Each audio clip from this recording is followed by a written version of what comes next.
নমস্কার বন্ধুরা, আজকের ব্লগটা কিন্তু আমি এখান থেকে শুরু করছি। হ্যাঁ, তোমার দেখলে শীতলা পূজা মায়ের বাড়ি গেছিলাম। এটা হচ্ছে সেই পান্তা ভাত। আমি কিন্তু আলু ভাতে দিয়ে খেতে কিন্তু খুব পছন্দ করি, সেই জন্যই মা করে রেখেছিল হচ্ছে এই পান্তা ভাতটা। আর ছোট মেয়ের জন্য করে নিয়েছিলাম হচ্ছে বাড়ি থেকে গোবিন্দভোগ চাল, তোমাদের দেখেছিল, সেটাই ও খাচ্ছিল।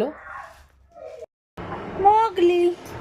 আর এটা আমার বোনের ড্রেসিং টেবিল, এর মধ্যে ছিল, এই ফুলটা দেখে ওর মধ্যে উঠে দাঁড়িয়েই খাবে, অন্য কোথাও যাবে না। হ্যাঁ, এই শাড়িগুলো এবারে এনেছিস? বাবা কি সুন্দর, এই হাটটা তো কি সুন্দর রে, দেখো কি সুন্দর মুক্তোর হাটটা।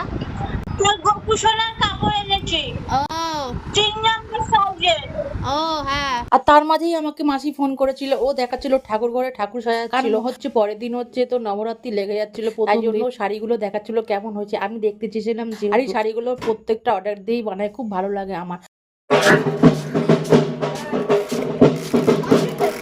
আর দেখতে দেখতে তখন কিন্তু আবার ডন্ডি কাটার সময় হয়েও গেছিল, তখন সবাই চলে এসেছিল এই পুকুরের মাঝখানে। পুকুরের জল যদিও বা নষ্ট হয়ে গেছিল, তাও যেহেতু নিয়ে পুকুরে স্নান করে বা গঙ্গায় স্নান করে ডন্ডি কাটতে হবে, তখন সবাই এই পুকুরের মধ্যে স্নান করে নিচ্ছিল।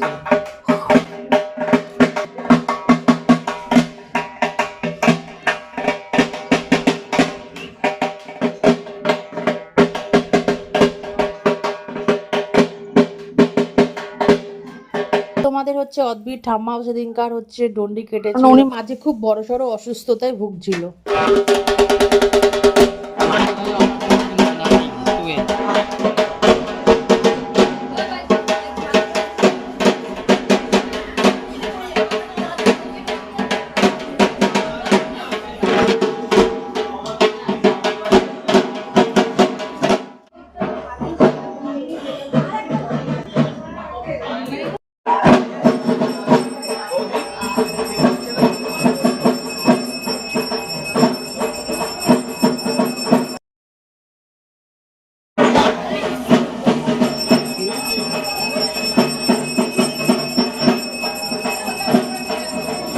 এদিকে যাকে দেখছেন সে হচ্ছে সম্পর্কে আমার পিসি হয়, এই প্রত্যেক বছরে ডন্ডি কাটে, এই যথারীতি প্রত্যেক বছরের মতনই এই বছরের ডন্ডি কেটেছে। ওরা হচ্ছে এটা অদ্ভিদ ঠাকুমা, যে এই বয়সেও ডন্ডি কাটছে। আমি তো ওনার স্টেমিনা দেখি অবাক হয়ে গেছি, কারণ খুব অসুস্থতায় ভুগছি, গায়ে কোনো জোর ছিল না। আর এদিকে হচ্ছে প্রত্যেক বছরের তুলনায় কিন্তু এই বছরে ডন্ডি কেটেছে অনেক মানুষ। আর ওদিকে আমার মেয়েকে দেখো নিয়ে গেছিলাম হচ্ছে এই ডন্ডি যারা কাটে তাদের বসানোর জন্য। অদ্ভি আবার বেশিক্ষণ বসতে পারলো না, ওকে আবার নিয়ে চলে। তোমাদের ওখানে মানে শীতলা পুজোর নিয়ম কেমন করে হয় আমাকে কমেন্ট সেকশনে কমেন্ট করে বলো।